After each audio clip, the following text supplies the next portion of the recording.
pharmacienne et master en sciences politiques. Je suis spécialisée dans les questions humanitaires. Et du coup, alors moi c'est Charlotte Delaplace, je suis architecte et spécialiste de l'espace holistique. Du coup, nous sommes toutes les deux fondatrices du Centre Renaître. Nous aimerons tout d'abord vous remercier d'avoir répondu aussi nombreux et rapidement présents à cet événement. Nous aimons également remercier toutes les équipes qui participent au projet, en particulier Christian Vita, mon frère, qui nous a fait confiance pour mener à bien ce projet. Donc du coup aujourd'hui, nous sommes dans les locaux du Centre Renaître, centre holistique de bien-être et de remise en forme, qui ouvre ses portes très prochainement. Donc nous avons fondé ce centre innovant avec l'objectif d'apporter et de prévenir des problématiques du quotidien, au travail, dans nos relations, avec soi-même et tout au long de notre cycle de vie. Nous avons mis au point des programmes sur mesure pour booster votre bien-être au travers des hormones de bonheur grâce à la transversalité des savoirs. Bonjour, donc Marie Landrieux, diététicienne. J'espère que ces mises en bouche que j'ai élaborées spécialement pour l'occasion vous plairont. Merci Marie. Nous ne pouvons pas parler de bonheur sans parler d'amour. C'est pourquoi nous avons choisi un invité exceptionnel, expert dans ce domaine, qui va nous inviter à réfléchir sur cette denrée précieuse qu'est l'amour. Il s'agit bien évidemment de notre ami le docteur Jacob Azerwal, psychothérapeute et écrivain hors norme. Il est l'auteur de Savoir s'aimer et de Couple les clés pour le réussir, 2 livres que moi-même j'ai lus et que j'ai beaucoup aimés. Merci. Il est également top 10 de l'Express. Merci. Là, vous applaudissez pas? Attends, d'abord l'autre.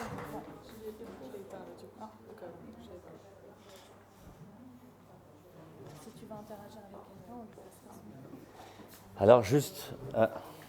Christian, on m'entend là? Non, il ne marche pas celui-là. Christian? On m'entend? Non. Non. Qu'est-ce que j'ai fait? Qu'est-ce qu'on a fait? Alors, donne-moi celui-là. C'est celui qui était Charlotte? Oui, c'est bon. C'est bon. Ah ouais, voilà. Là, c'est bon. Merci beaucoup. Vous rigolez, mais vous savez que toute la vie, des fois, c'est une histoire de mode d'emploi. Ce n'est pas dans le programme, mais je vous raconte quand même une histoire vraie.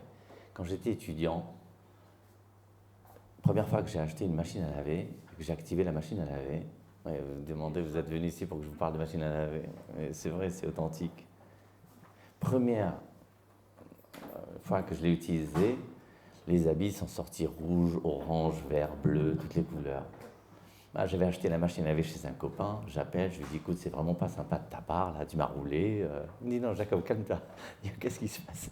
Je dis, écoute, j'ai fait ma première lessive, c'est sorti rouge, vert, bleu, n'importe comment. Il dit, non, mais dis-moi ce que tu as fait. Je dis, j'ai appuyé sur Power, et puis voilà, j'ai lancé. Il dit, non, explique-moi le programme que tu as fait.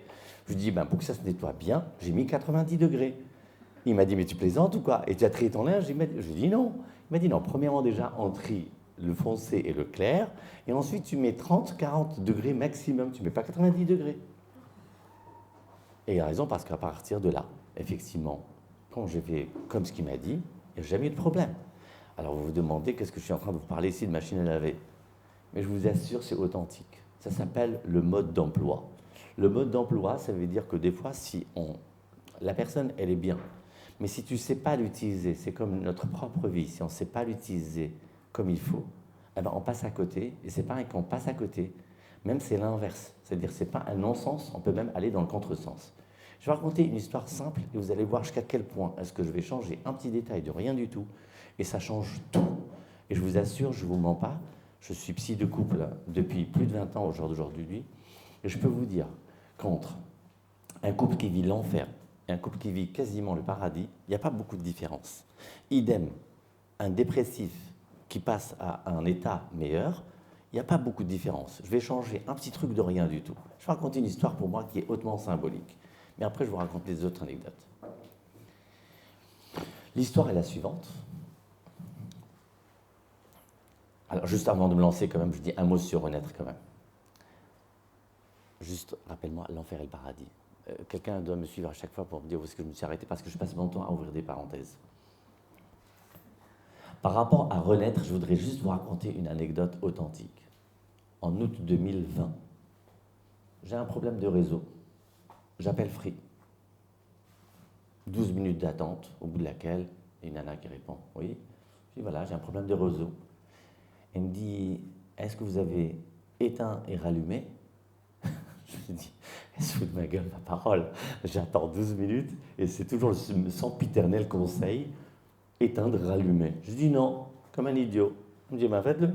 Ok, je le fais. J'éteins, je rallume et là, ça marche. Ça s'appelle le reset. Ça s'appelle renaître.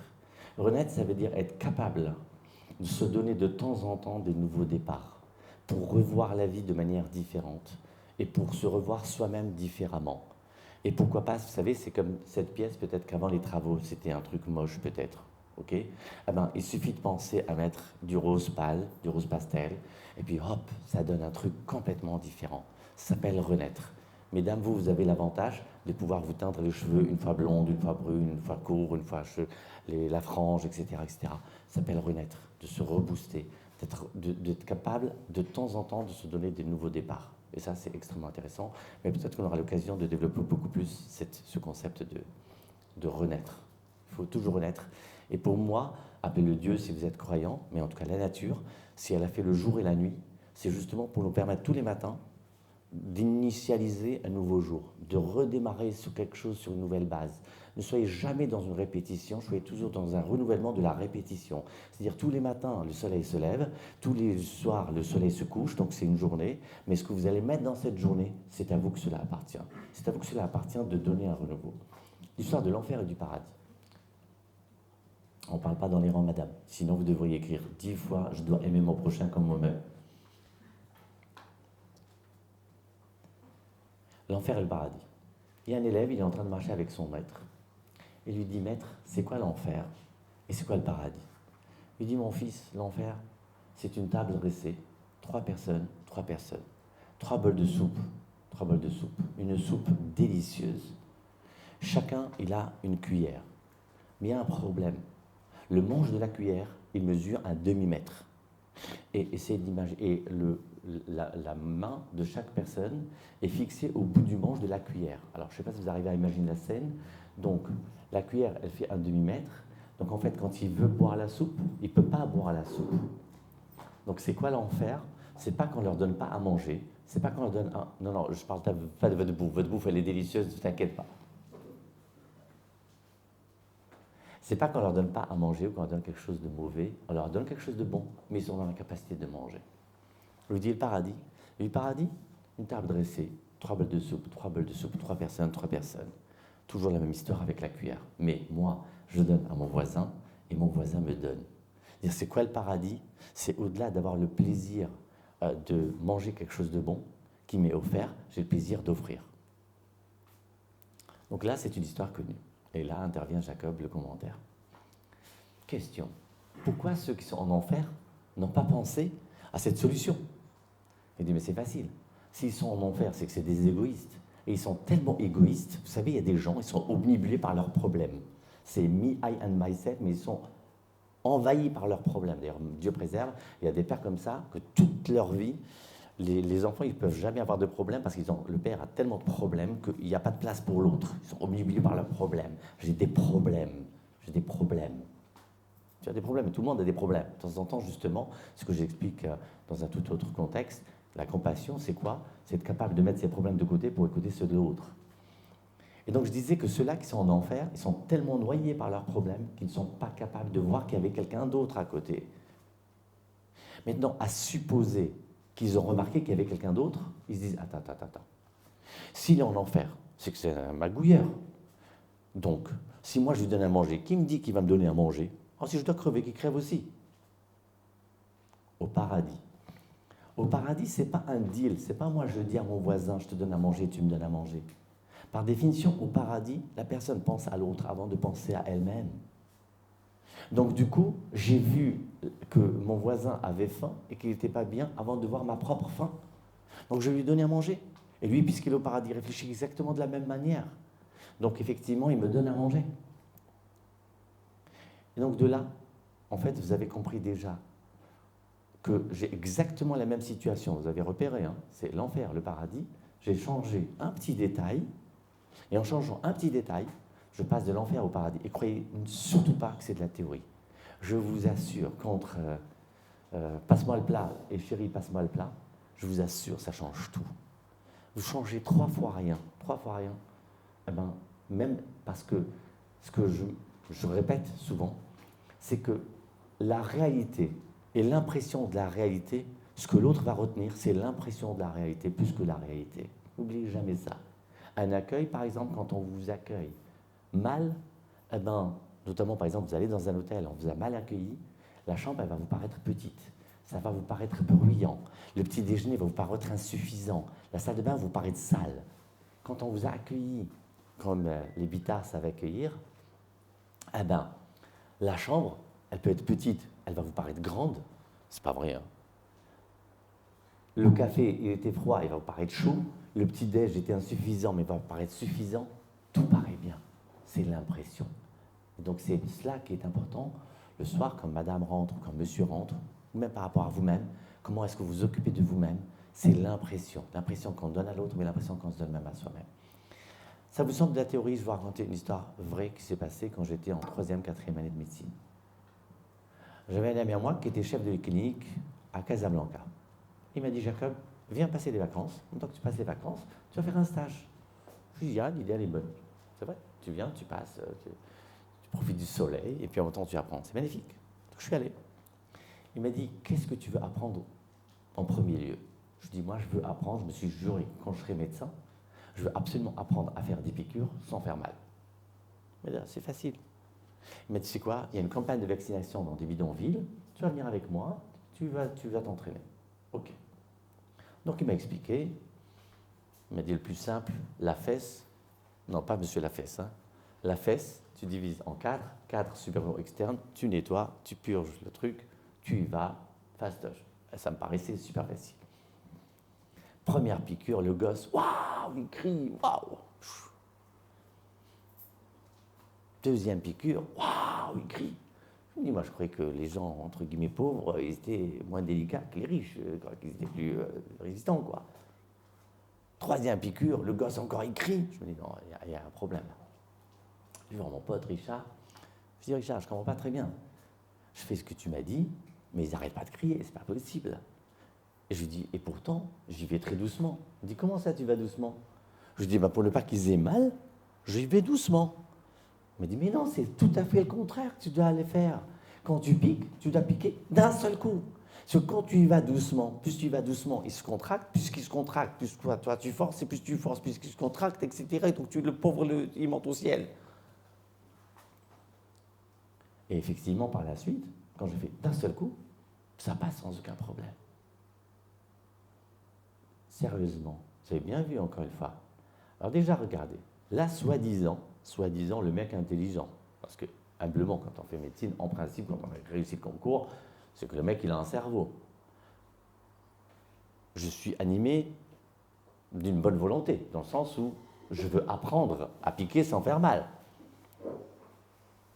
Je m'attelais à faire bien. Et pourtant, qu'est-ce que je faisais? Je faisais mal. C'est pas de la théorie. Donc vous voyez déjà que ça ne veut rien dire, intelligent par intelligent. Il faut être capable d'écouter la peine de l'autre et la douleur de l'autre pour régulariser. Sinon, vous dites, ouais, de toute façon, tu ne sais pas goûter mes plats. Mais peut-être que, pose-toi la question, peut-être que ton plat est bon, mais moi, par exemple, j'ai une particularité, j'aime pas le veau, j'aime pas l'agneau. Alors, on n'arrête pas de me saouler, mais c'est beaucoup plus cher. Ben non, moi, j'aime le bœuf, j'ai le droit. Je ne mange pas le veau. Donc, il y a des fois que c'est ou bien pas bon réellement, ou bien pas bon dans le sens pas adapté. Il y a quelques années, chaque année, je m'attelais à développer un thème. Et une fois, c'était l'éducation et les parents. Et mes conférences en général, elles sont toujours différentes les unes des autres. Mais celle-ci, je l'ai commencé tout le temps par la même histoire. Et je racontais l'histoire suivante. Je disais la chose suivante. Je disais 90, pour ne pas dire 95% des parents, ils aiment leurs enfants. 90% des parents, ils aiment leurs enfants. Mais alors, si tu dis que 90% des parents, ils aiment leurs enfants, comment tu expliques la souffrance des enfants. Et quand je dis des enfants, ne croyez surtout pas que je parle de 8 ans. J'avais un patient, je n'ai pas beaucoup de patients âgés, mais j'avais un mec qui avait 72 ans, il me parlait encore de pourquoi ses parents, ils préféraient sa petite sœur. Et pourquoi ses parents, chaque fois qu'il se passait n'importe quoi, c'était toujours lui qui était responsable. Ce que j'explique, c'est que aimer, c'est une chose. Savoir aimer, c'est une autre chose. Et que la grande majorité aime les enfants. Mais par contre, ou bien c'est de la maladresse, ou alors malheureusement, ça existe aussi parfois, c'est que c'est des parents qui sont rigides et qui sont incapables de se remettre en question. Ils disent non, c'est comme ça, c'est comme ça. Or, aimer, c'est aussi être capable de se renouveler, encore renaître. Et moi, ce que j'ai aimé maintenant, depuis quelque temps maintenant, c'est que dans ma patientèle, je reçois aussi des parents qui consultent pour savoir est-ce que ma manière d'aimer, est-ce qu'elle est bonne ou est-ce qu'il faut changer. Idem, je reçois des jeunes qui, avant de se mettre en couple, avant de se marier, ils veulent consulter pour savoir est-ce que c'est adapté, est-ce que je sais aimer. Parce que vous ne pouvez même pas imaginer jusqu'à quel point est-ce que c'est vrai. Aimer, ce n'est pas naturel. Déjà parce que l'être humain, les mecs plus que les femmes, on est égoïste. On est d'une nature égoïste. On pense toujours moi, me, I and myself. Regardez même les tout petits, ils veulent toujours piquer le jouet du cousin et du copain, mais par contre, quand il s'agit de prêter, ils ne sont pas capables. Donc effectivement, c'est aux parents de transmettre cette notion du partage. Mais sachez que naturellement, l'être humain, il n'aime pas, il ne s'intéresse pas à quelqu'un d'autre. C'est au fur et à mesure de la vie qu'il va apprendre le partage, ça s'apprend. Et encore une fois, même quand j'ai décidé d'aimer, ce n'est pas forcément quelque chose de naturel. Vous savez, des fois, l'attitude à adopter, c'est le contraire de ce qu'on croit. Il y a des dentistes dans la salle. Oui, Christian, il est dentiste, non? C'est ça? Moi, pendant des années, excusez-moi, je pose une question, je me permets. Hein. Madame, comment vous brossez les dents? Dur ou doux? Souple. Non, la dent... Vous voulez me rouler dans la farine, hein? Ça s'appelle la réponse de politique. Hein? Non. Quand vous frottez, madame, est-ce que vous frottez de manière dure, comme vous frottez le fond de la marmite, ou bien est-ce que vous frottez avec douceur? Avec douceur, quand même. Avec douceur? Ah ben vous êtes plus belle et plus intelligente que moi. Moi non, toujours dur, jusqu'à ce que le dentiste, ma dentiste m'a dit « Mais Jacob, mais tu exploses ton émail là, comme ça. » Non, parce que moi je me suis dit il faut frotter quoi, tu y vas quoi, tu frottes, tu vois. Il me dit « Non, pas du tout, faut être douce. » Et donc, c'est un exemple parmi tant d'autres que l'attitude qu'on croit à la bonne est à l'envers. Je vais raconter une anecdote authentique. Une mère, elle vient, encore une fois, elle pleure, son fils, il a ramené encore 4 sur 20. Je lui dis, madame, dorénavant, vous vous occupez plus des devoirs de votre enfant. Elle me dit, vous rigolez, docteur? Je lui dis, non, je ne rigole pas. Elle me dit, mais déjà comme ça, c'est déjà catastrophique que ça va être. Je lui dis, madame, plus catastrophique, il n'y a pas. Et 4 sur 20, il n'y a pas plus catastrophique. Donc je lui dis, puisque vous avez essayé la surprésence, parce qu'elle vérifiait tout, est-ce que tu as fait ça, viens, on va essayer l'autre technique, de prendre à distance et de lui dire, débrouille-toi. Ah ben ça a marché. Ça a marché. Et moi, c'est authentique. J'ai le droit de frimer. Ma pauvre mère, que Dieu ait sa âme en paix, elle doit me voir des paradis, maman, je parle de toi. Toujours, elle était toujours derrière moi. Un jour, je ramène encore un relevé de classe catastrophique. Et elle me dit, je ne veux pas le voir, tu te débrouilles, c'est ta vie, tu n'as qu'à faire ce que tu veux. Je lui dis, maman, tu as enfin compris. Je suis passé de avant-dernier de la classe à deuxième de la classe. Deuxième parce que j'étais amoureux de la première. Je ne voulais pas lui piquer sa place. Mais dès que j'ai changé d'école, je suis devenu premier de la classe. Non, c'est authentique, c'est vrai. Il y a des fois, vous ne pouvez pas imaginer qu'il y a une manière de faire. J'ai une nièce que j'adore, qui est vraiment mes... Je aime tous mes neveux et nièces, mais j'ai une nièce particulière. Et elle, quand elle était petite, je me rappelle, une fois, j'ai vu ma sœur en train de piquer des crises. Ça, c'est rouge, ça, c'est blanc. Alors, vas-y, ça, c'est quoi? Blanc. Mais non, c'est rouge. Ça, c'est quoi? Je vous assure, authentique. Elle m'accompagne à l'ascenseur, et juste devant l'ascenseur, juste avant que la porte elle se ferme, elle me dit, tonton, Ça c'est blanc et ça c'est rouge.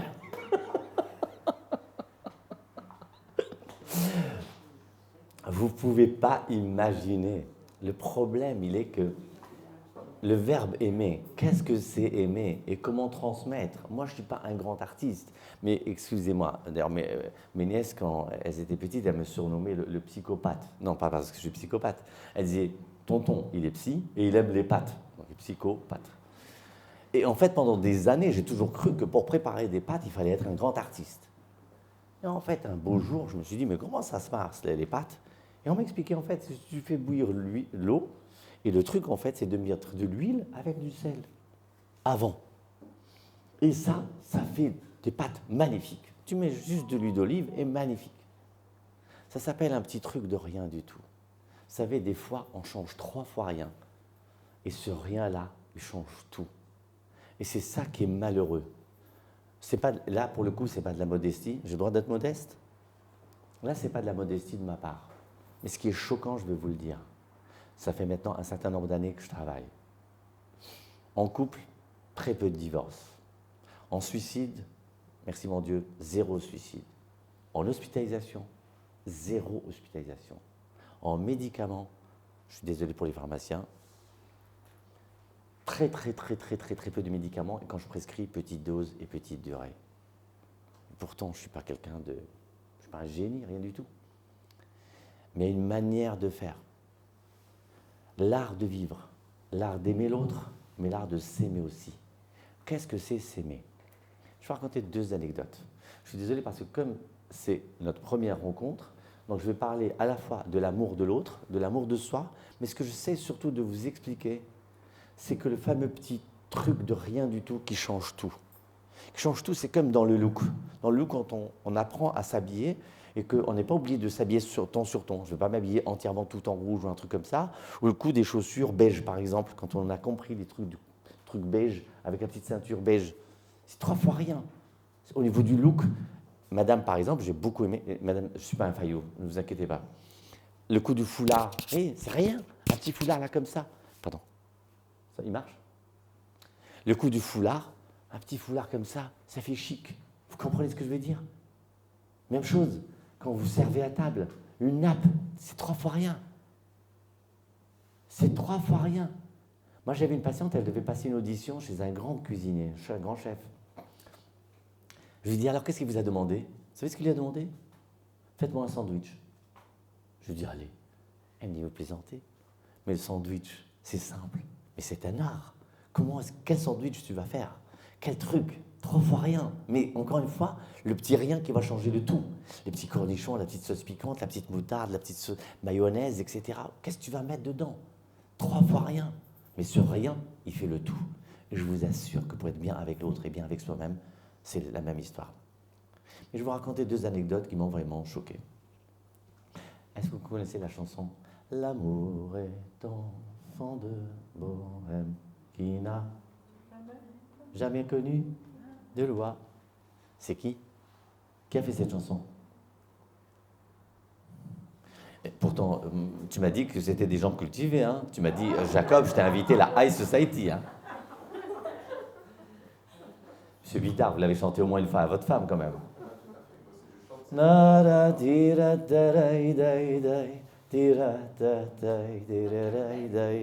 Oh, madame, enfin. Carmel, mais qui est le compositeur? Justement, je n'arrive plus. Madame. Non, rien de rien. Alors, qui c'est qui chante? Edith Piaf. Non, bah non. Bien, et les mecs qui filment, par contre, vous coupez ce passage parce que c'est pas possible. Là. Les gens qui nous regardent, ils vont dire oh là là là là. Il est au Zimbabwe ou au Botswana? Monsieur, dame, quand même, c'est Bizet. Bizet. Vous le saviez? Je savais, mais ça ne sautait pas. Non, mais c'est vrai. Il faut oser. Il faut oser. Vous savez, alors, rappelle-moi que je me suis arrêté à Bizet, je dois parler de Van Gogh. Juste, d'accord? Tu me tiens le fil? Vous savez, ça, c'est l'histoire, pardonnez-moi. Je dis toujours que l'orgueil, c'est ce qui pourrit les relations humaines, mais c'est le pire des pièges.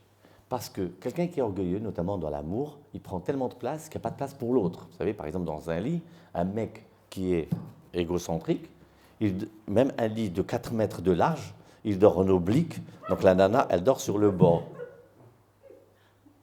D'accord? Il prend de la place, orgueilleux, d'accord? Mais ne croyez pas, même sur le plan de la connaissance, quelqu'un d'orgueilleux, il ne va jamais oser poser une question. Parce que si je pose la question, je montre mes défaillances. Donc je montre que je ne sais pas. Donc je ne vais pas poser. Et puis même chose, si j'ai la réponse, mais je n'ose pas. Parce que je ne veux pas passer pour un idiot. Je préfère passer pour un idiot. Il faut toujours oser. Moi, les seules choses qu'il ne faut jamais oser, il ne faut jamais aller avec une femme mariée, il ne faut jamais voler, il ne faut jamais faire de mal. Ça, il ne faut pas oser. Mais tout le reste, vous avez envie de chanter, chantez. Vous voulez danser, dansez. Vous voulez manger, mangez. Quoi, jusqu'à une certaine limite. Bizet. Est-ce que vous savez... donc, du coup, c'est une question bête. Je vous dis, est-ce que vous savez comment Bizet est mort? Non. Vous avez une idée comment il est mort, Bizet? Tu m'aurais dit, j'aurais amené des anecdotes plus simples, tu vois, genre, je sais pas moi. Je pense que c'est parce que tu as mal chanté. Pardon? Je pense que c'est parce que tu as mal chanté. Mal chanté. Ah, d'accord. Pas mal. C'est une excellente hypothèse. Chez Vita. Là, quand j'ai pris le train pour venir, moi, j'aime bien m'asseoir là où il y a la petite table, parce que ça me permet de travailler un petit peu. J'ai surtout dormi. Parce que ça aussi, c'est le paradoxe. La meilleure manière de préparer une conférence, c'est de dormir. Mais à côté de moi, dans le carré à côté, il y avait le père, la mère et 2 petits-enfants. Et j'ai adoré. D'abord, un. Habituellement, c'est toujours la mère qui s'occupe des enfants, et là, c'était le père qui s'occupe des enfants. Donc déjà, je l'ai félicité. La mère était en train de bouquiner tranquille. Mais ce que j'ai adoré, c'est que les enfants, ils étaient en train de faire un jeu de société. Le père leur a dit, allez, vas-y, trouve-moi un animal qui commence par N, un travail qui commence par N, etc. Et les gosses, le dernier, je vous assure, il est tout petit. Je trouvais ça formidable. Je lui dis, monsieur, je vous félicite. Il me dit, pourquoi? Je lui dis, vous savez, j'ai un livre sur les enfants, et j'ai un ami à moi qui faisait partie des correcteurs. Et il m'a dit, Jacob, tu as fait attention que les consoles de jeux, ça s'appelle des consoles. Comme si les parents donnaient ça pour les consoler de leur absence. C'est-à-dire qu'ils ne peuvent pas s'investir, ils ne peuvent pas s'occuper de leurs enfants. Tiens, mon fils, vas-y, ma fille, tiens, vas-y, console-toi. Les consoles. J'ai trouvé ça vraiment magnifique. Je dis vraiment, je vous félicite. Et en plus, on n'arrête pas, les féministes, ils disent, les hommes, ils ne s'occupent jamais. Là, voilà, j'avais un homme qui s'occupait. Et au lieu lui-même d'être sur son portable, non, il s'occupait des enfants. La meilleure manière d'aimer, c'est de consacrer du temps. Pourquoi je voulais parler de ça? Monsieur et Madame Bittard, je vous félicite de l'éducation que vous avez donnée à Christelle, parce qu'elle a une bonté naturelle. Elle n'est pas forcément dans le calcul, et c'est extraordinaire. Et ça, elle a sûrement du mérite, parce qu'elle a conservé l'éducation que vous lui avez transmise, mais c'est aussi, il ne faut jamais oublier, tout s'apprend. C'est Mandela qui dit, de même qu'on enseigne à des jeunes à haïr, on enseigne à des jeunes à aimer. Ça se transmet. C'est qu'est-ce que tu as transmis. Alors attention par contre, il ne faut pas non plus s'abriter, parce que malheureusement, il y a des gens qui n'ont pas grandi dans une atmosphère bienveillante, aimante, etc. Ils ne peuvent pas s'abriter derrière le fait « Ah oui, mais alors Jacob, il a dit, c'est les parents. Alors puisque moi, j'ai eu des parents tordus, donc c'est normal. » Non. Ta vie, elle t'appartient. À partir de 18 ans, je vous dis ça parce que vendredi matin, j'ai reçu une patiente, c'était son premier rendez-vous, 32 ans la nana, chaque fois que je lui demandais un truc, elle me dit « Ah mais mes parents, ils ne m'ont pas appris. » Je lui dis « Madame, rappelez-moi votre âge. » 32 ans, je lui dis « Madame, à 18 ans, ta vie, elle t'appartient. À partir de 32 ans, ta vie, elle t'appartient. Donc, ce que tes parents ne t'ont pas appris, parce qu'encore une fois, j'explique toujours, les parents, ce n'est pas des dieux, ce n'est pas des diables. Prends ce qu'il y a à prendre, laisse ce qu'il y a à laisser. Après, ta vie, elle t'appartient, donc c'est à toi de parfaire et de compléter. Je reprends sur Bizet. Donc, Bizet que vous ne connaissez pas. Ouais, Bizet, personne ne connaît dans la salle. Mais là, je rigole. Madame, vous savez, la culture, c'est comme la confiture. Moi, on en a plus en létal. Et la vraie culture, madame, pour moi, les gens confondent l'intelligence et la connaissance. Ça n'a rien à voir. La connaissance, c'est un quota de connaissances qui se trouve n'importe où, ok? L'intelligence, par contre, il y a des gens qui ont l'intelligence de la vie, qui ne connaissent peut-être pas Bizet, ni Van Gogh, ni rien du tout, mais qui ont l'intelligence de la vie et qui sont de grands sages. Donc, ne vous inquiétez pas, ça n'a rien à voir. C'est juste parce que, personnellement, je suis un mélomane, j'adore la musique, donc voilà. Mais surtout, j'adore les petites anecdotes. D'ailleurs, j'espère que vous allez me raconter des anecdotes. Je reviens à Bizet. Bizet, le pauvre, il est décédé très jeune, la trentaine. Vous savez de quoi il est décédé? Dieu préserve, crise cardiaque. Le lendemain de la première de Carmen. Les journalistes, les critiques l'ont déchiré. Ils ont dit que Carmen, c'est archi nul. Archi nul, mais tu vas chez les Maasai, tu leur chantes non, non, non, non. Ils vont dire non, non, non, non. Tout le monde connaît. Ils ne connaissent pas Bizet, ils ne connaissent pas Carmen, mais ils connaissent cette musique. Elle fait tour du monde. Et pourtant, il s'est fait déchirer. Mesdames et messieurs, c'est extrêmement important de développer un regard personnel. Quand le regard personnel sur vous-même est défaillant, le regard de l'autre est dominant et vous êtes foutu. Parce que quelqu'un il vous dit moche, vous pouvez être la plus belle nana de la Terre, vous allez le croire réellement. Il vous dit que tu es bête, tu vas vraiment le croire. Pourquoi? Parce que tu n'as pas de recul avec toi-même, tu ne sais pas qui tu es, tu ne sais pas qui tu n'es pas. Van Gogh. Vous connaissez Van Gogh quand même? Oui. Plus cher vendu au monde. Mais vous ne connaissez pas cette anecdote peut-être. De son vivant, il n'a rien vendu. Il a vendu 2 toiles. Une qui a servi. Imaginez-vous, il y a un mec, son grillage, il était déchiré. Donc pour tenir ensemble les 2 pans du grillage, il a mis le tableau. Cool, non? Et il a acheté un tableau pour cacher une tache d'humidité, pas dans le salon, dans le grenier. Van Gogh. À côté de ça, vous avez une nana qui était de la télé-réalité, qui a écrit Miette de pain. Vous avez lu ce best-seller, vendu à plus d'1 million d'exemplaires. Voilà, Loana, 1 million d'exemplaires. Vous pouvez être quelqu'un de génial et passer pour un idiot, et vous pouvez être un idiot et passer pour un génie. Et surtout la société actuelle, sans aucun problème. Vous vous lancez sur Insta, sans aucun problème. Devenez influenceur, influenceuse, ce que vous voulez. Star. Jean d'Ormesson, il disait, tout à fait justement, il disait, avant, on écrivait et on devenait célèbre. Maintenant, on est célèbre et on nous demande d'écrire. Donc, les références sont assez inversées.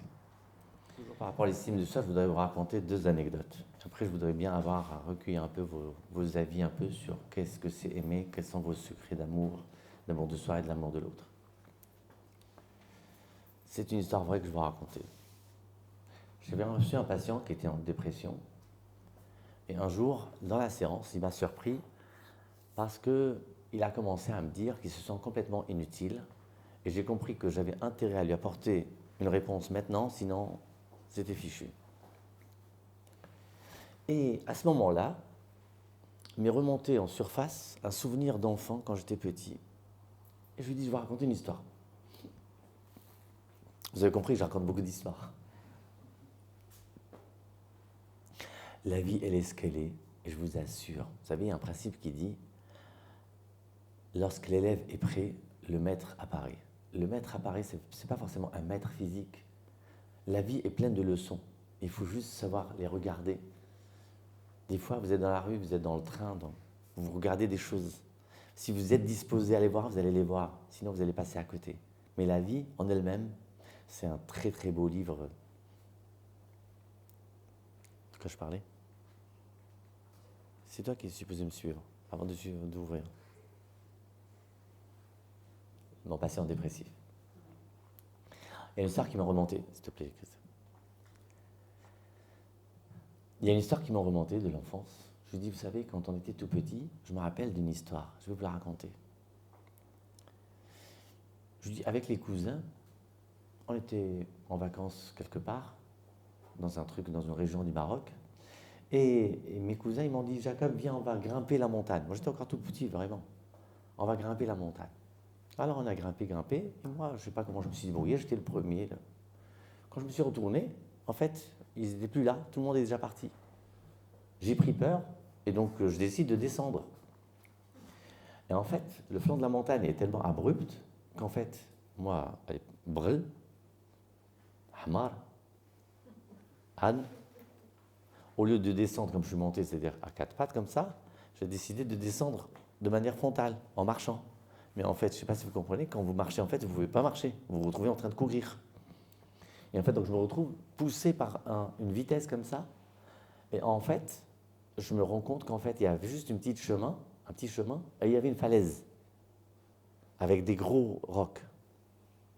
Je me suis dit, salut la compagnie.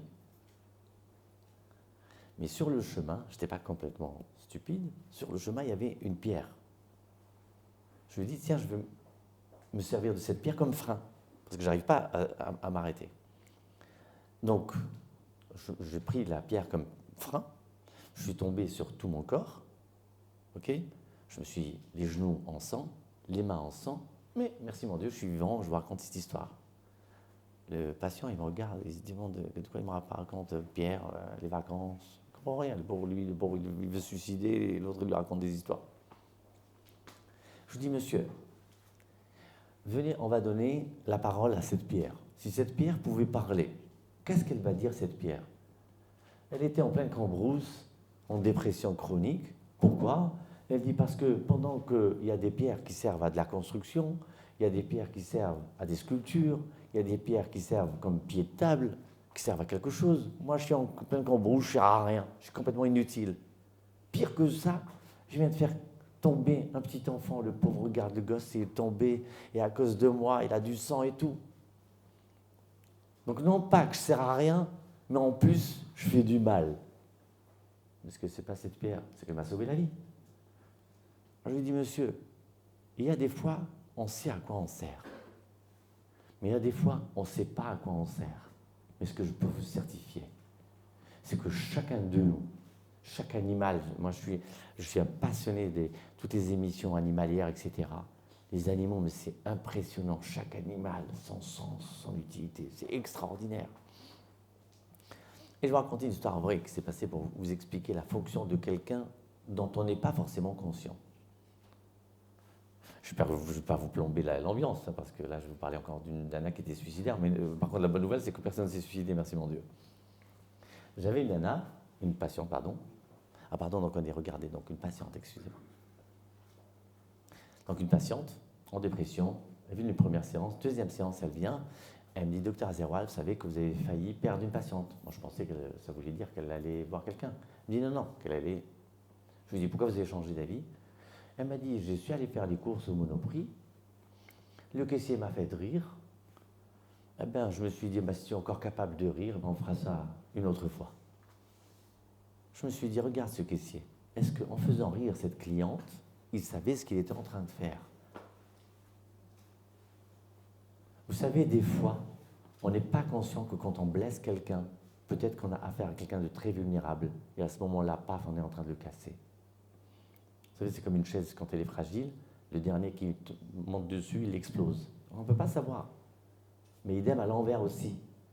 Vous ne pouvez pas savoir la personne à qui vous avez dit bonjour, ou à qui vous avez fait un compliment, ou à qui vous avez fait un café, un petit truc de rien du tout.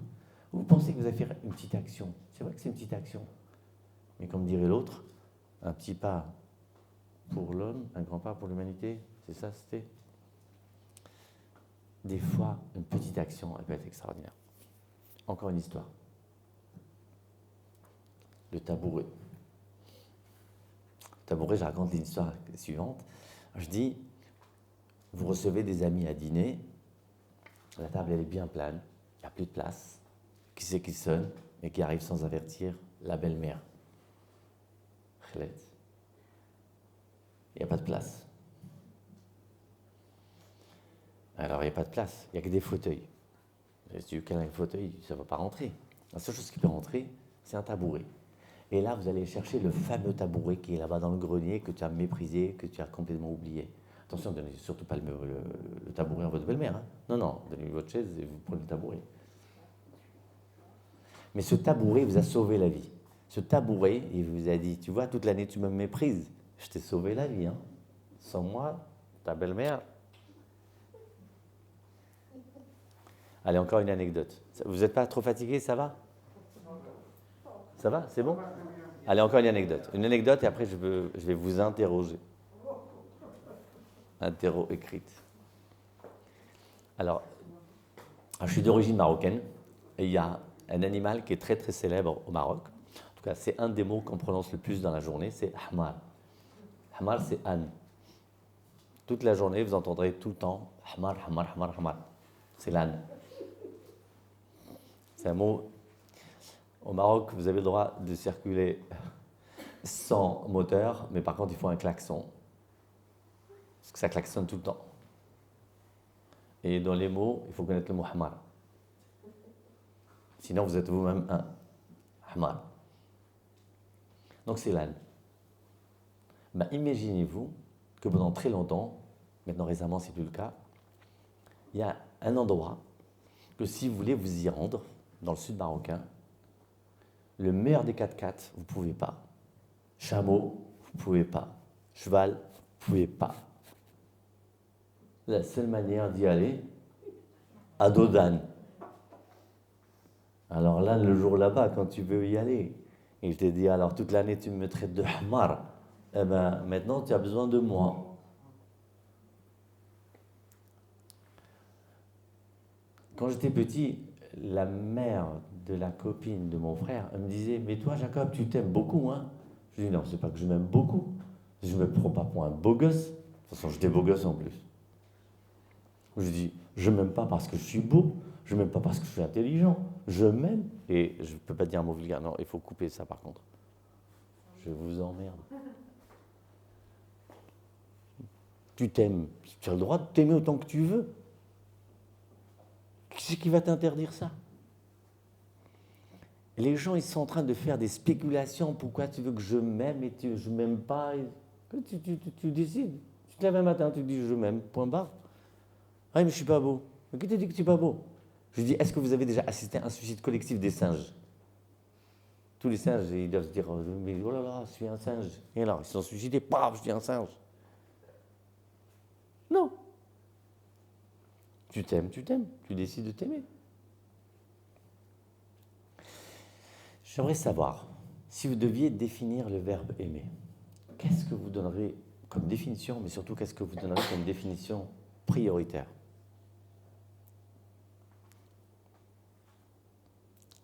Cher ami,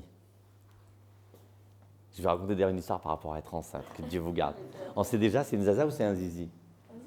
Un zizi. Alors, si vous me donnez une bonne réponse, je vais raconter une anecdote qui va vraiment vous plaire. Madame, soyez naturelle. Dites-moi un petit peu, vous aimez au minimum votre bébé là, et vous avez des autres enfants? Vous les aimez, madame? Quelle est votre manière d'aimer? C'est quoi pour vous aimer? C'est tout donner pour les autres. Tout donner, madame? J'espère que vous ne le faites pas. Pour les enfants, si. C'est pas bon. On ne doit pas tout donner, madame. Parce que justement, donc madame, elle a dit tout donner. À votre avis, pourquoi est-ce que je ne suis pas d'accord avec sa définition? Parce qu'on les donne quand ils sont grands. Christelle, t'as entendu là? Voilà, là, le smash qu'elle t'a donné. Merci madame d'avoir permis à madame Bittard, mère, de régler son compte avec sa fille. Madame, une bonne éducation, c'est des racines et des ailes. Aimer vraiment, c'est donner des racines et des ailes. Des ailes, ça veut dire d'accepter que ta fille, ton fils, salut. C'est ça, des racines et des ailes. Maintenant, à votre avis, pourquoi ça n'a rien à voir? Pourquoi j'ai dit non à tout? Pourquoi tout? Ah, merci Christian. Moi, je suis contre les sacrifices. Vous savez, il y a l'histoire de l'œuf et de la poule. Il y a le choix. Ou bien quelqu'un qui vous donne un œuf tous les matins, ou quelqu'un qui vous donne la poule, tu la cuis au four, et puis il n'y a plus d'œuf. C'est ça le sacrifice. À force de tout donner, madame, vous êtes épuisé. Et après, c'est pas bon. Il faut donner, mais tout le temps. Moi, je dis toujours, l'amour, c'est aussi l'art du partage. Il y a un peu pour chacun des enfants, parce que même pour les enfants, à qui on donne plus, parce que des fois, on s'occupe de celui qui pose plus de problèmes que les autres, est-ce que c'est juste? Il y a les enfants, mais même chose, un des pièges classiques, vous le savez très bien, c'est les mères qui ne sont que mères et qui en oublient leur rôle d'épouse et de femme elles-mêmes avec elles-mêmes. Donc un bon partage, c'est être juste. Juste, ça veut dire tant pour ça, tant pour ça, tant pour ça. Comme quand on gagne un salaire, tant pour le loyer ou l'échéance, tant pour les habits, tant pour la bouffe, tant pour les vacances. On doit savoir répartir. OK? Merci en tout cas. Alors, comme vous avez participé malgré tout, est-ce que vous m'autorisez à parler d'un sujet qui n'est pas tout à fait dans le cours? Oui? Vous êtes d'accord? Oui, d'accord, alors c'est d'accord, on y va. Dans ma version première du livre sur les enfants, qui s'appelle Prendre l'enfant par la main, j'ai oublié de me présenter en fait, je ne vous ai même pas montré les bouquins, une page de pub quand même. S'aimer, il n'y a rien de plus beau. Donc s'aimer, vous voyez bien qu'il est en train d'arroser. Rappelle-moi le tremblement de terre en Chine, sinon je vais m'oublier. Chine, direct le mot Chine. S'aimer, donc vous voyez, il est en train d'arroser, ça veut dire que l'amour s'entretient, ce n'est pas quelque chose de figé.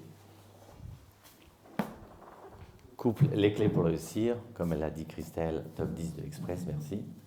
Donc là, vous voyez, c'est un puzzle, donc ça veut dire les complémentaires, mais regardez, l'homme et la femme, ils avancent en même temps, c'est-à-dire que ce n'est pas l'affaire de l'un ou de l'autre, c'est l'affaire des deux. C'est complémentaire. C'est complémentaire, et moi je dis toujours, sauf exception, il y a toujours cette notion de co-responsabilité. De co-responsabilité, ça veut dire que quand il se passe quelque chose de négatif dans une maison, sauf exception, c'est une co-responsabilité. Même Dieu préserve quand c'est une histoire d'infidélité, il faut savoir est-ce que c'est l'homme qui a laissé traîner, qui ne s'est pas occupé, ou l'inverse, la femme qui s'est laissée aller, etc. Ah, tu te laisses aller, tu te laisses aller. C'est qui tu te laisses aller, tu te laisses aller? Ah, bravo. En fait, donc l'ancienne version de Prendre l'enfant par la main, donc sur l'éducation, la veille de la mise sous presse, j'avais toujours pas le texte 4 de couverture. Vous savez, sur la page 4, on écrit toujours un petit truc. Je regarde les infos. Tremblement de terre en Chine. Tremblement de terre en Chine. Et plusieurs jours après le tremblement de terre, ils ont retrouvé sous le décombre une femme qui était enceinte. Le reporter lui pose la question. Il dit, Madame, comment vous avez fait pour rester vivante? Et elle dit, j'ai pensé au bébé que j'avais dans le ventre et ça m'a donné le courage de me battre. Alors j'ai dit, elle a sauvé son fils, mais son fils l'a sauvé. Alors j'ai dit, quand un père il prend la main de son fils, c'est le père qui prend la main du fils ou c'est le fils qui prend la main du père pour l'aider à lui donner le courage de rester debout et d'avancer? Allez, on continue. Monsieur, s'il vous plaît, votre définition de l'amour. Ou c'est flagrant, là, vous avez l'air amoureuse. Ou c'est elle qui est amoureuse parce que, attends, sa main, elle va chez vous, vous êtes passif. Vous faites qu'accepter. Vous acceptez non, vous acceptez la main, mais la main, elle va là-bas. Elle est active. Vous acceptez, vous êtes un récepteur. Madame, vous avez compris, hein? C'est un spécialiste de la farine, hein? Il vous roule dans la farine, dans le blanc d'œuf, dans le jaune d'œuf. Allez-y, jeune homme, dites-moi. C'est la force d'aimer. Et bravo, le petit gilet sympa. Hein, quoi? Merci. L'amour, c'est une force. C'est une force. Ben oui. Oui, mais quelle est votre manière, par exemple, si ce n'est pas indiscret, on restez près dans l'intimité, hein, Oui, mais juste s'il vous plaît, votre manière d'aimer votre compagne, c'est quoi? Comment vous lui montrez que vous l'aimez? C'est au quotidien. Ma mère m'a donné la force d'aimer. Ma fiancée me donne la force d'avancer au quotidien aussi. Ça, c'est le recevoir, mais vous, comment vous lui montrez à elle? En étant meilleur chaque jour. Mais meilleur, par exemple, concrètement, dites-moi, c'est un truc que vous avez fait ce matin pour elle, sans rentrer dans l'intimité. Jus d'orange, Bah oui. bravo. Ne croyez pas, non, écoutez, ne croyez surtout pas. Ça a l'air élémentaire. Vous savez, quand on aime quelqu'un, le problème est là. Vous savez que M. Bittard ou n'importe quel chef d'entreprise, une fois par an ou 2 fois par an, ils font ce qu'on appelle un bilan une évaluation, vous savez, une évaluation de compétences. Il y a ce qu'on appelle les critères objectifs, il y a les critères subjectifs. Donc, critères subjectifs, la personne, est-ce qu'elle est souriante, pas souriante, etc., etc. Objectif, c'est des chiffres. Est-ce que tu as atteint tel chiffre ou pas? Le problème dans l'amour, c'est que des fois, c'est subjectif. Alors, qu'est-ce qu'on fait? Pour qu'il n'y ait pas de contestation, il faut faire des choses objectives. Je lui prépare le café, je prépare le jus d'orange, je viens la chercher le soir pour ne pas qu'elle prenne les transports en commun. Je fais des choses qui sont claires, qui sont clairement observables. Il n'y a pas de subjectif là-dedans. C'est clair. C'est clair que je fais du temps. Je prends du temps pour toi, je prends du temps pour elle. Ça peut être dans le couple, mais ça peut être pour un enfant, ça peut être pour soi-même. Je m'aime, je prends du temps pour moi, pour m'occuper de moi. C'est du temps et truc.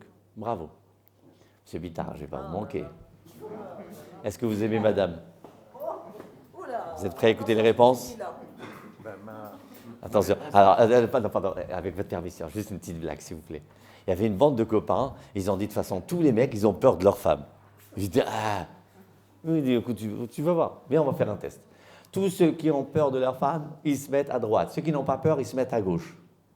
Et là, tu vois, tout le monde, il se met à droite. Tu as juste un petit gringalet tout petit comme ça. Il est à gauche. Oh, waouh, tout le monde l'applaudit, il dit vraiment bravo. Il dit pourquoi tu es resté à gauche? Il dit parce que ma femme elle m'a dit si tu bouges, attention.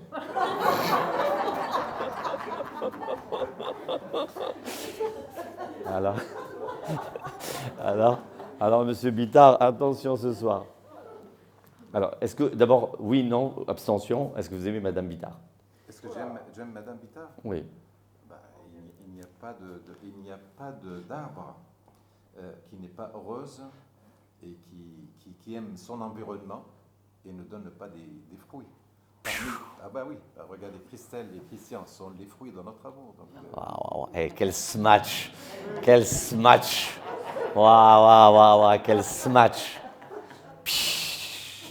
Ouais, vas-y, reviens dans ton coin là-bas et ta gueule et reste, ne bouge plus. Ah, il m'a renvoyé la balle, vous savez, la balle là-bas. Il m'a fait le coup du golf là-bas, c'est-à-dire, tac, en un seul coup, il est déjà rentré dans le trou là. Il a raison, il a dit, regarde les fruits. Parce que des fois, c'est vrai. Des fois, vous regardez une femme, vous la trouvez moyen. Elle vous présente sa fille, vous voyez un avion supersonique. Alors là, quand vous revoyez la mer, vous dites, ah non, elle doit être belle finalement, parce que pour avoir ça, la même chose. S'ils ont conçu des enfants comme ça d'amour, c'est que c'est sûr que c'est de l'amour. Bravo, monsieur Bittard. Extraordinaire. Il y a un monsieur là, il a l'air trop sage, on va le bousculer un petit peu. Jeune homme, ayez du sentiment. Je vais vous poser une question qui n'a rien à voir. Allez-y. Est-ce que vous aimez? Je pense, oui. On ne sait jamais. Alors, dites-moi quelque chose que vous avez fait pour vous-même ces 3 derniers jours. Du ski. Du ski? Quoi, vous avez eu le temps de aller au ski et de revenir? Vous êtes revenu spécialement pour la conférence? Ouais, du ski. Avec des potes, avec une amie? Avec des potes. Avec des potes. Bravo. Et vous avez fait attention à vous? Ouais. Bravo. Ça va. Bravo. Ben, ça aussi, c'est authentique. Vous savez, nous sommes dans l'année de Molière. Et Molière disait une phrase qui a l'air élémentaire, mais que je nous demande de réfléchir, et moi je me le répète régulièrement. Est-ce que vous vous rappelez cette phrase, si je ne me trompe pas, c'est dans la Var, il faut manger pour vivre et non pas vivre pour manger. Ça a l'air élémentaire. Manger pour vivre et non pas vivre pour manger. Ça veut dire, ne te trompe jamais de qu'est-ce qui est prioritaire et qu'est-ce qui est secondaire. Est-ce que tu manges pour vivre ou bien tu vis pour manger? Est-ce que tu travailles pour vivre ou bien tu vis pour travailler? Il y a des gens, ils sont complètement perdus, ils sont dans un mouvement comme ça incessant. Ils ne font pas le stop, le fameux reset dont on a parlé au départ. Et donc, effectivement, de temps en temps, il faut faire un reset. Et sachez quand même, sur un plan médical, la montagne, le ski, c'est quelque chose qui fait énormément de bien. Je ne parle même pas de l'activité physique en elle-même, je parle de la montagne en elle-même. L'air de la montagne vraiment revigore et fait du bien au sang. Donc, c'est magnifique. Jeune homme, c'est votre compagne?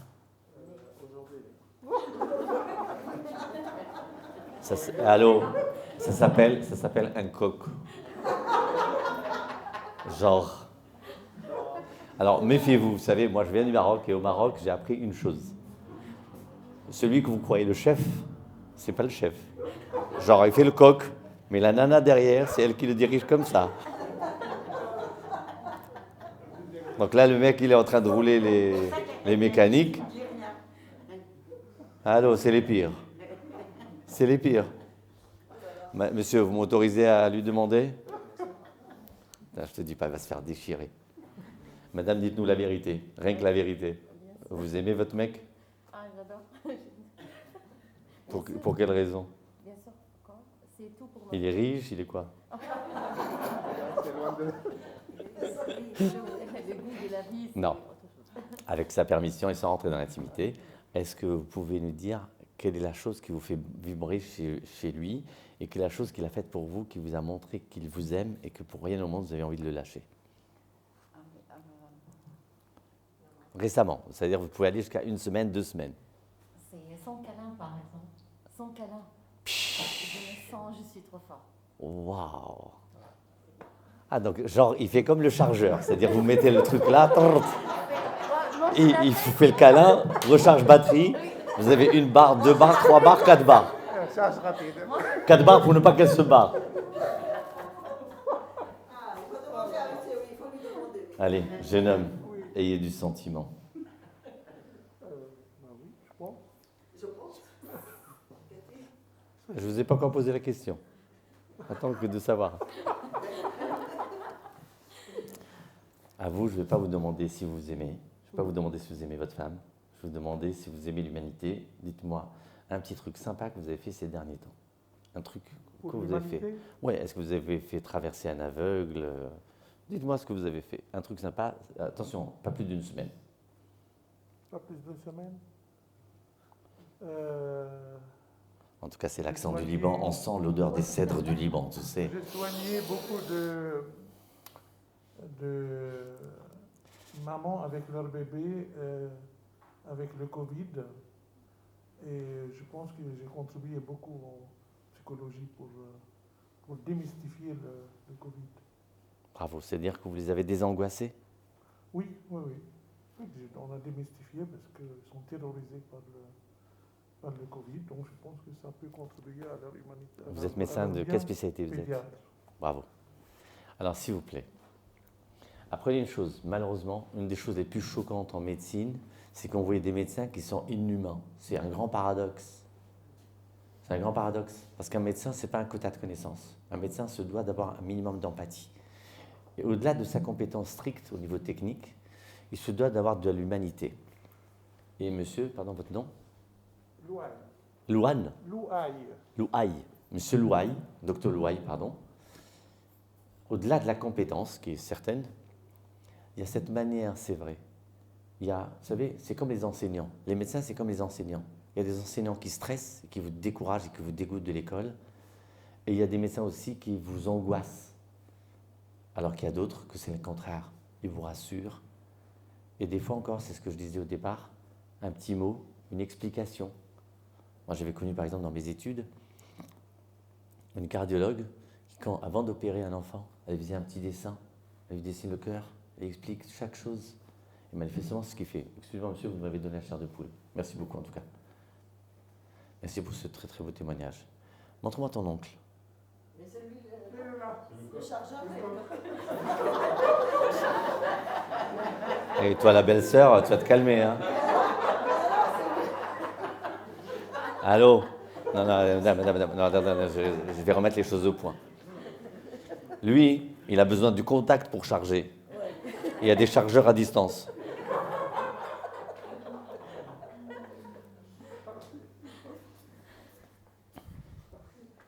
Je vais plutôt avoir des questions pratiques, techniques, concrètes. Allez-y, qui se lance dans les questions? Vous voyez? Voilà, oser. Moi, pendant des années, sur mon bureau, il y avait marqué « Mon fils, je n'ai qu'un conseil à te donner. Lève-toi de bonne heure et n'oublie pas d'oser. » Lève-toi de bonne heure, ça veut dire à la fois lève-toi tôt, parce qu'on dit l'avenir appartient à ceux qui se lèvent tôt, mais de bonne heure aussi d'un bon pied, de bonne heure. Et n'oublie pas d'oser. Oser, encore une fois, comme je vous ai dit tout à l'heure. Bien sûr, il ne faut jamais oser pour le mal. Le mal, il ne faut pas oser. Ça ne s'appelle pas du courage. Mais par contre, oser quand il s'agit d'une bonne chose, bien sûr, il faut oser. Il faut oser. À propos d'oser, je vais vous dire un truc. Une fois, j'avais une conférence avec le grand rabbin de France, que j'aimais beaucoup. Et il donnait une conférence aux médecins. Et il y a une consoeur, donc elle m'avait entendu parler. Elle m'a dit, s'il te plaît, Jacob, est-ce que ça se fait de dire au rabbin de France que j'ai aimé sa conférence? Et là, je me tourne vers lui et je lui dis, regardez les gens comment est-ce qu'ils sont. Quand il s'agit de casser, ils ont le courage. C'est-à-dire le plus timide, il ose. Pour parler du mal de quelqu'un, ils y vont. Quand il s'agit de faire un compliment, tout le monde devient timide, ils n'osent pas. Il ne faut pas oser pour les mauvaises choses, mais pour les bonnes choses, pour participer, pour partager, parce que vous ne pouvez pas savoir qui est votre voisin, votre voisine aujourd'hui. S'il y a quelqu'un que peut-être qui va écouter un mot, qui va le transformer, je vous assure, vous ne pouvez pas imaginer. Moi, ça m'est déjà arrivé des fois des gens que j'ai croisés des années après, qui m'ont dit, vous savez, j'ai encore dans la tête votre histoire là, et ça m'a beaucoup aidé. Je lui dis, ah oui, quelle histoire? Il me raconte l'histoire. Donc on ne peut pas savoir. Qu'est-ce qu'il va faire? Monsieur Bittard, donc il s'appelle Bittard alors. Oui. Monsieur Bittard, frère par exemple, son histoire là, c'est magnifique. Parce que justement, on n'est plus dans cette société du tactile. Et le tactile, il nous manque. Les gens, vous savez, quand une femme, elle ne se sent pas aimée, il dit, il ne me touche pas, ou bien il ne me regarde pas. Attention, il y a une différence entre épier et regarder. Épier, c'est quelqu'un qui vérifie ce que vous faites. Regarder, ça veut dire c'est de l'amour. Une petite question, s'il vous plaît. Une question technique. Bien. Actuellement, où on vit une période de notre vie, pratiquement, on appelle la société de consommation. La société de consommation, c'est-à-dire on change. Il y a quelque chose qui tombe en panne, on la change le lendemain, sans faire des efforts, comme on faisait dans le temps. Et après ma lecture un petit peu de notre ami Jacob Azerwal,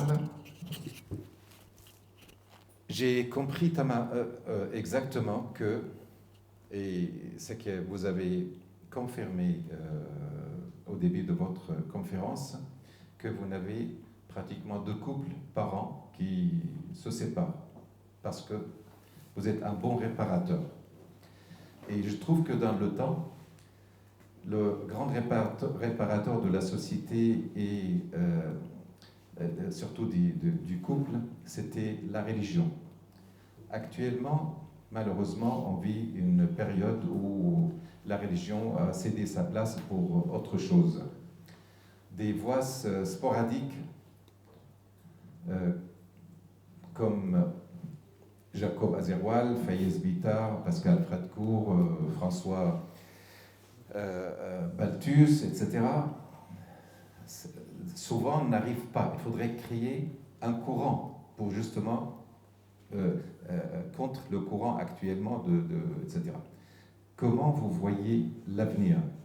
Est-ce qu'il y aura un autre courant qui va constituer contre le courant de la consommation, c'est-à-dire de ne pas faire un peu d'effort pour réparer et puis conserver la vie de famille et voilà, c'est ma question. Merci. Magnifique. Christelle, tu as écouté la question de ton père? Merci 1000 fois. Vraiment magnifique, excellent. Malheureusement, on ne peut pas contester ce qu'il a dit. Alors, je vais raconter une histoire. Et c'est pour ça d'autant que je vous remercie. Parce que, vous savez, c'est ce que je disais tout à l'heure, l'histoire de la femme enceinte qui a sauvé son bébé, mais est-ce que c'est elle qui a sauvé son bébé ou l'inverse? Quand vous m'invitez, est-ce que vous croyez que moi je viens pour donner ou je viens pour recevoir? En fait, les deux. C'est un échange. Alors, je suis psy, je suis écrivain, mais je suis aussi coach en entreprise. Et un jour que je coachais un personnel d'hôtel, parce que vous avez compris, les hôtels, ils ont besoin d'être dans un état de neutralité, parce que un client, quand il vient, c'est ou bien il est en vacances, ou c'est un week-end d'amour, ou pour le travail, donc il est dans le stress, donc comment amortir? Donc je les coach pour ça. Et une fois, j'ai raconté cette histoire-là. J'ai dit, moi, quand j'étais petit, j'étais fan de BD, et j'ai un très, très, très, très vieux souvenir, un de mes plus vieux souvenirs, d'une histoire qui s'appelait Les Rigolus et les Tristus. Extraordinaire. Alors ça, vraiment. Christian, vous filmez bien? Parce que vraiment, c'est extraordinaire, cette histoire. Madame, aussi. Alors, les Rigolus, ils étaient rouges. Rouges, ils étaient joyeux. Les Tristus, ils étaient tristes, ils étaient bleus. J'ai rien contre le bleu, hein. Le bleu est très beau. Mais juste dans l'histoire, c'est comme ça. Parce que le bleu est froid, entre guillemets. Christelle, dommage. Regarde, écoute, c'est la question à ton père.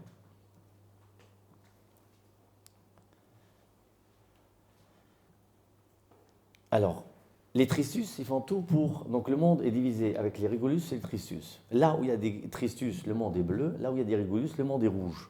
Donc les Tristus, qu'est-ce qu'ils font? Ils font tout pour faire pleurer les Rigolus. Les Rigolus, qu'est-ce qu'ils font? Ils font tout pour faire rire les Rigolus. Donc plus ils font rire, c'est-à-dire, moi par exemple, je suis un Rigolus, vous êtes une Tristus, si je vous fais rigoler, hop, vous devenez rouge. Vous avez compris? Et donc ils colonisent la Terre. Donc vous avez compris que plus de Tristus, moins de Rigolus. Plus de Rigolus, moins de Tristus. On est d'accord? C'est bon?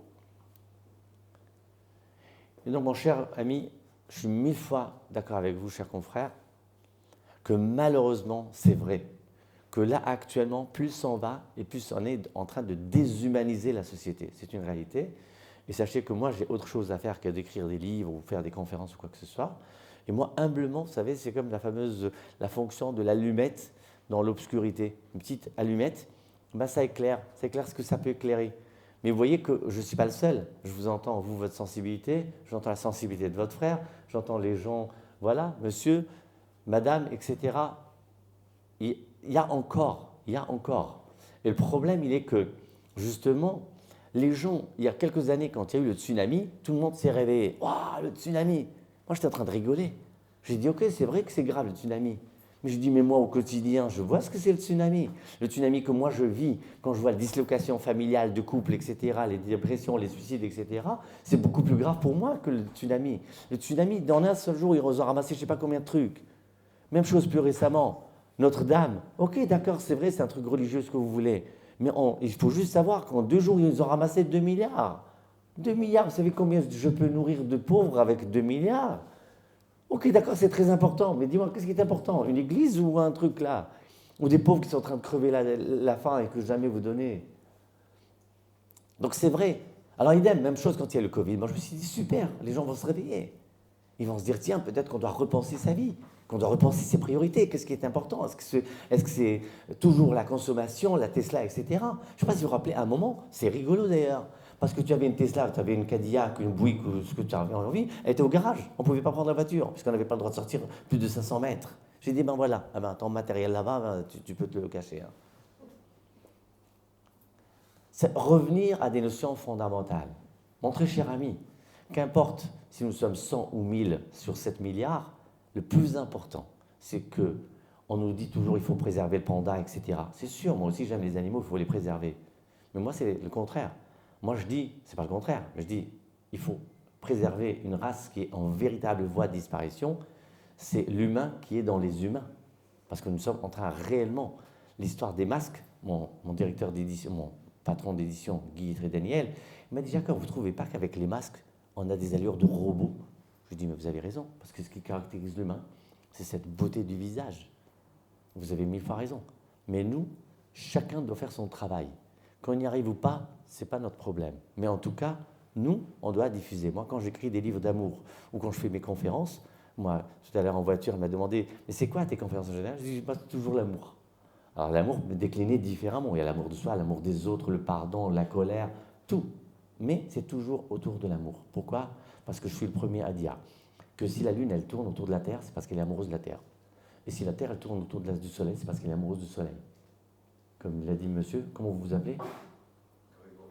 Grégory, comme il a dit l'amour, c'est une force. Ce qui donne de la force, sachez-le, donc je suis, d'après ce que j'ai compris, entouré de médecins, en médecine, on nous a appris quelque chose. Dieu préserve, s'il y a quelqu'un qui est dans un état, dans un coma profond, ça 3, ça 4, un des conseils qu'on donne aux proches, c'est d'enregistrer des audios où il faut lui rappeler les bons souvenirs, il faut lui rappeler que vous aimez cette personne, parce que le fait que vous lui rappelez des bons souvenirs et qu'elle se sent aimée, elle va se battre, sinon elle va se laisser aller. L'amour est une force thérapeutique énorme, immense. Avec votre permission, on va procéder à un petit tirage au sort, comme ça, quelqu'un va ouvrir le livre au hasard pour voir sur quoi vous allez tomber.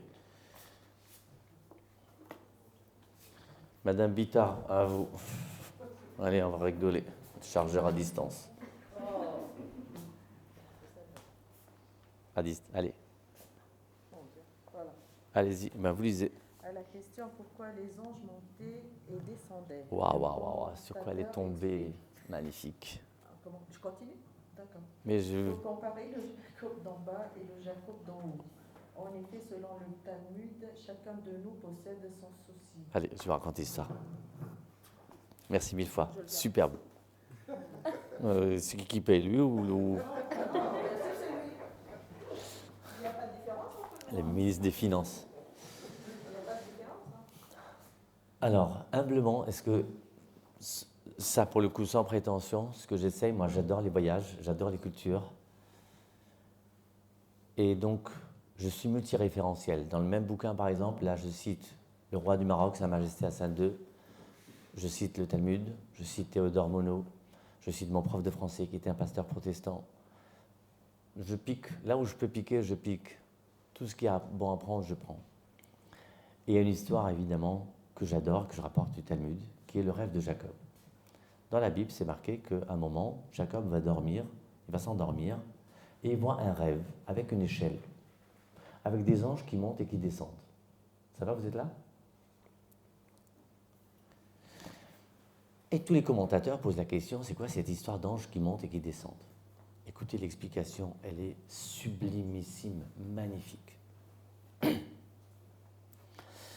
Ils disent en fait, les anges qui montaient et qui descendaient, ils comparaient le Jacob d'en bas et Jacob d'en haut. Qu'est-ce que c'est que cette histoire? Vous savez que pendant que nous, on est réunis ici, selon la science mystique, nous-mêmes, nos sosies sont réunis en haut. C'est-à-dire, il y a Bitar haut, il y a Bitar bas, il y a Jacob bas, il y a Jacob haut, Christelle bas, Christelle haut, Christian, etc. Chacun a son sosie là-haut. Mais quelle est la différence entre l'exemplaire bas et l'exemplaire haut? L'exemplaire bas, c'est tel que nous sommes à la santé, c'est-à-dire le cinéma, le mec qui se prend pour un coq, etc. Le sosie d'en haut, c'est l'identité intrinsèque, réelle, pas la comédie, sincère, vraie. Les anges qui montaient et qui descendaient, comparaient le Jacob d'en bas et le Jacob d'en haut pour savoir est-ce que le Jacob d'en bas se respectait dans son essence. Est-ce qu'il était lui-même ou est-ce qu'il jouait une comédie? Ma thèse, donc si vous me faites le plaisir de lire le livre Savoir s'aimer sur la dépression et sur l'angoisse, ce que j'explique, c'est que pour moi, tout est conceptuel. Tout est conceptuel, ça veut dire c'est l'important dans la vie, c'est pas ce que vous vivez, c'est comment vous vivez. La raison pour laquelle, pourquoi une rupture affective peut exploser quelqu'un, c'est pas la rupture, c'est parce qu'elle te renvoie à quelque chose à l'intérieur de toi. La preuve en est, ce que j'explique, je dis, vous prenez quelqu'un qui a une peau saine, vous versez de l'alcool, ça va lui faire une petite sensation de rien du tout. Versez de l'alcool sur une peau écorchée, le mec il monte au ciel. La dépression, c'est quand on est en décalage avec sa vie. Plus quelqu'un vit à côté de sa vie, et voire en contradiction, et plus il est mal dans sa peau. Et plus il est ce qu'on appelle vulgairement aligné, plus il est avec lui-même, il se correspond, et plus il y a une sorte de sérénité, même quand la vie elle est difficile. Il ne faut pas confondre les deux choses. Allez, ah oui, lui il a un beau pantalon là. Allez-y, ouvrez au hasard s'il vous plaît. Au hasard, c'est pas forcément au milieu. Hein. Allez-y, choisis. Par droite ou gauche? Je vais prendre la page de gauche. Allez-y, c'est quoi? Il faut startiner tout ça déjà. Non, juste un petit truc. Vous m'arrêtez que vous dites le thème, sur quoi vous êtes tombé. Madame Bittard est tombée sur l'alignement, vous avez bien vu. Et vous, c'est quoi? Ah, moi, c'est dans le lièvre. Dans le lièvre? Oui, dans le livre, pardon. J'ai des problèmes. J'ai un très bon ophtalmo, donc je vais prendre de la. Ah ouais, c'est ça. Dans alors, le c'est livre de Genèse. Ouais, de c'est la Genèse, alors qu'il fuyait son beau-père, Jacob est agressé par un homme. Ah, vous êtes dans la suite de Madame Bittard. Mais alors qu'il est habitué à fuir et à éviter la confrontation, Pas mal.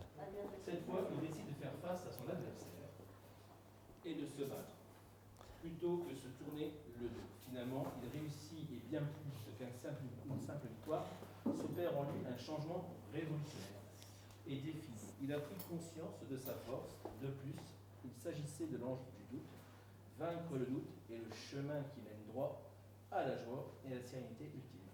Voilà, bravo, magnifique. Très belle lecture, merci mille fois. Alors juste, je vais vous développer un petit peu l'idée. Vous appelez comment? François. François. Donc François est tombé sur cette idée-là, qui est pas mal aussi, qui est excellente. L'histoire du doute. Il y a deux choses. L'histoire du doute, où j'explique que malheureusement, ce qui nous pourrit notre vie, c'est qu'on est en train de douter de l'autre, de douter de soi, de douter de la vie. La meilleure manière et la seule manière quasi incontournable pour accéder au vrai bonheur et à la sérénité, c'est justement d'annuler le doute, de dépasser le doute. Mais aussi et surtout, c'est ce qu'il a, surtout ça. Je ne sais pas si parmi vous, vous avez vu le film Le sixième sens. Vous avez vu ce film magnifique? Dans Sixième sens, il y a un petit garçon, il voit toujours des fantômes. Et à chaque fois qu'il voit des fantômes, il s'enfuit. Son psychanalyste, il lui dit un conseil. Il dit, tu veux que les fantômes disparaissent? Il lui dit oui. Il lui dit, si tu veux qu'ils disparaissent, la prochaine fois qu'ils arrivent, ne t'enfuis pas. Laisse-les te dire qu'est-ce qu'ils ont à te dire. L'erreur qu'on fait dans la vie, c'est de tourner le dos au problème. Quand il y a un problème, au contraire, il faut l'affronter de face. Que vous arrivez à le résoudre ou pas, c'est pas Coubertin, il disait, l'important c'est de participer. On se donne les moyens, on y va. Parce que quand vous donnez le dos au problème, le problème, ça devient une montagne, ça devient énorme. Est-ce que vous avez encore une dernière question parce que madame la nutritionniste, là, elle nous a préparé des trucs qui ont l'air trop bons, qui se mangent des airs avec les yeux. Allez, petite question pour la route.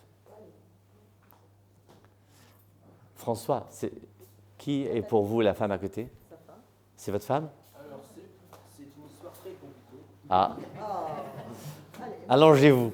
Alors, il y a Comment s'appelle sa femme? Nathalie. Nathalie. Nathalie. Nathalie Forni. Il y a à peu près 3 ans, 4 ans même, nous avons divorcé. Oh, c'est magnifique. Nous avions 2 enfants et une vie, je dirais, assez tumultueuse. Très oppressés par le travail, par notre vie privée, et faire face à, je dirais, 2 enfants que nous avions eus, bien sûr, mais qui étaient très présents dans notre vie. En fin de compte, on ne se partageait que pour les enfants. Bravo. Et dans le même temps, on a oublié qu'on existait aussi. Donc on les a un peu, je dirais, surprotégés. Même aujourd'hui, à 25 ans, ils nous mènent une vie, je dirais, très difficile. Et il y a quelques temps, on se voyait le week-end. Et depuis à peu près 1 an et demi, nous vivons de nouveau ensemble. Alors vraiment, félicitations. Mais le plus dur, c'est pas de vivre ensemble, c'est que nous avons des enfants qui sont très exigeants et qui nous demandent beaucoup de choses.